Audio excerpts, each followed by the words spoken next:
Assalamualaikum warahmatullahi wabarakatuh. Perkenalkan, nama saya Asep Saiful Alam, yaitu dosen dari program studi agribisnis Universitas Surya Kencana Cianjur. Spesialisasi saya dalam mengajar yaitu di bidang manajemen. Salah satu mata kuliah yang saya ampu adalah manajemen sumber daya manusia, manajemen strategik, dan manajemen produksi operasi. Pada kesempatan kali ini, saya akan menjelaskan mengenai teknik pengajaran yang akan saya gunakan dalam pembelajaran, yaitu dengan metode pembelajaran plus atau DIA, Delivery, Interaction, and Assessment.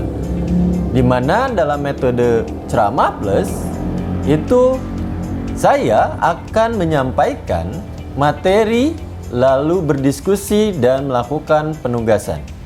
Pada salah satu mata kuliah yang saya ampu, yaitu manajemen sumber daya manusia dengan bobot 3 SKS, sebelum saya menjelaskan lebih lanjut mengenai bagaimana teknik pengajaran yang saya akan lakukan, terlebih dahulu saya akan menjelaskan terkait dengan deskripsi singkat, luaran yang diharapkan, dan mode pembelajaran pada mata kuliah manajemen sumber daya manusia.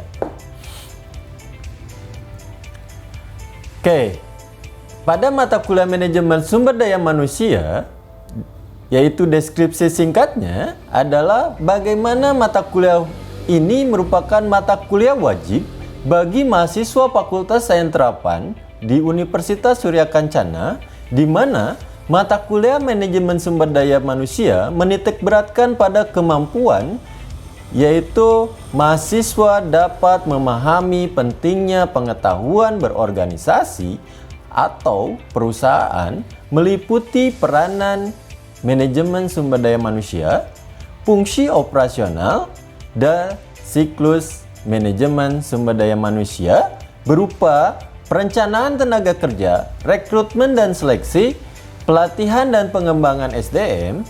Dan mata kuliah ini juga memberikan pemahaman konseptual tentang dasar pengembangan dan ruang lingkup serta fungsi MSDM, baik untuk sektor publik maupun bisnis dalam menunjang visi misi organisasi.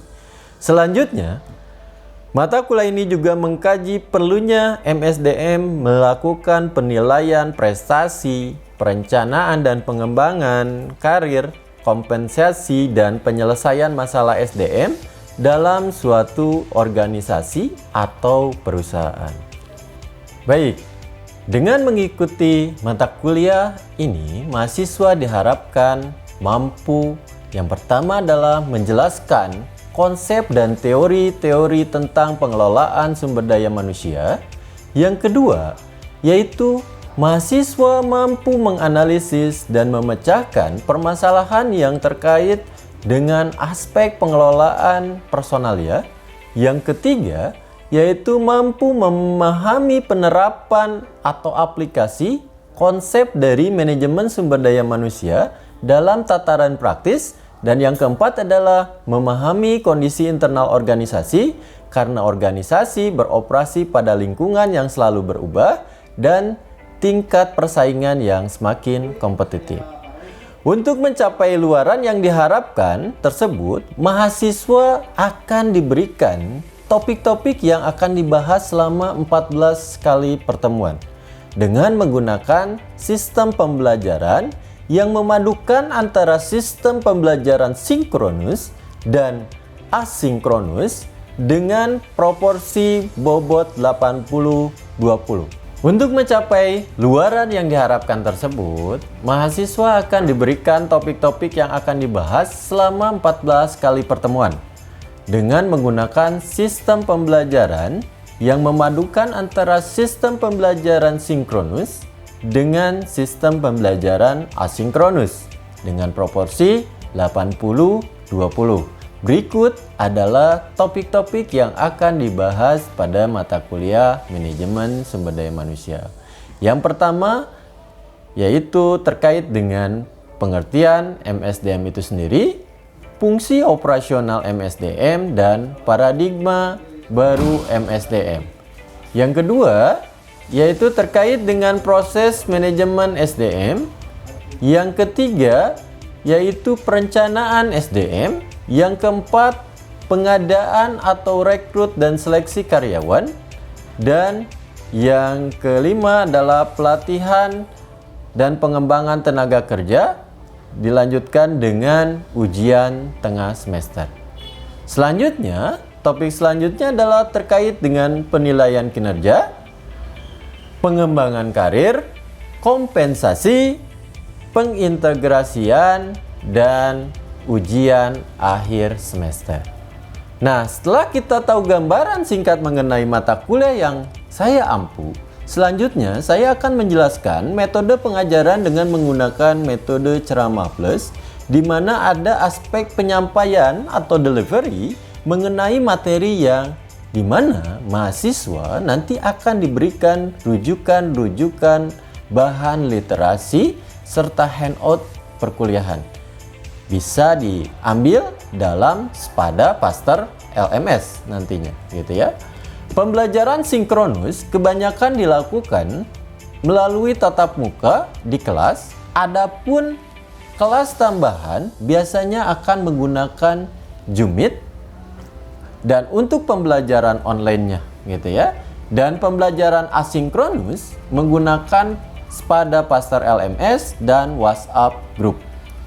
Dalam proses pembelajaran dilakukan juga proses diskusi atau interaction dengan mahasiswa mengenai subtopik yang disampaikan.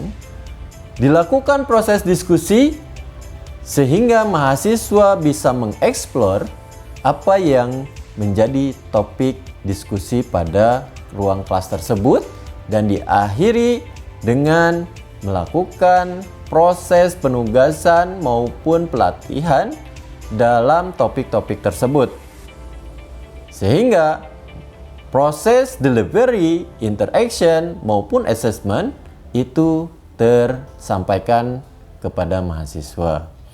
Oke, di akhir sesi biasanya saya selalu menugaskan kepada mahasiswa, yaitu tugas individu yang berkaitan dengan topik pembelajaran.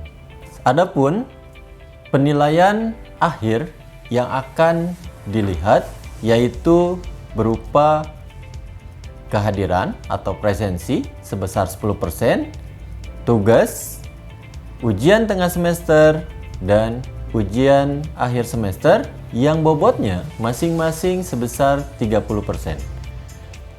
Berikut adalah video pembelajaran yang saya lakukan di dalam kelas. Setelah mesin tik muncul lagi apa? Komputer. Nah, itu perubahan lingkungan yang lama akan sedikit apa? Ragu.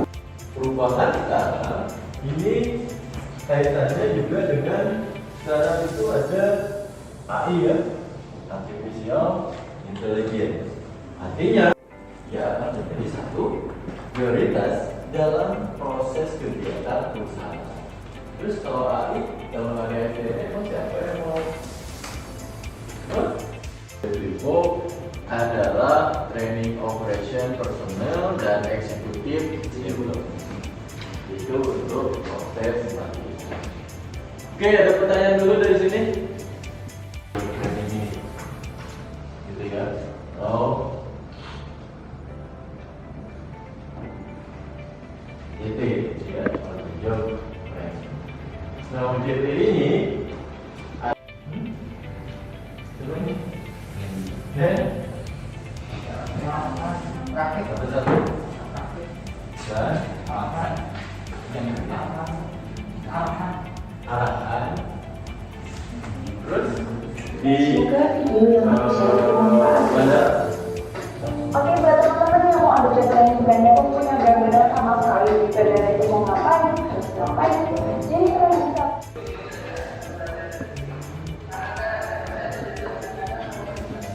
Oke, ini ada cara peserta dan instruktur. Oke, sudah lihat? Oke.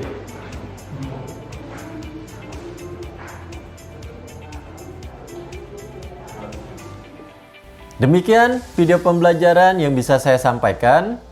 Terima kasih kepada Kemdikbud-Ristek Dikti yang telah memberikan kesempatan saya untuk mengikuti seleksi sertifikasi dosen. Semoga bisa diterima dengan baik. Wabillahi taufiq wal hidayah. Wassalamualaikum warahmatullahi wabarakatuh.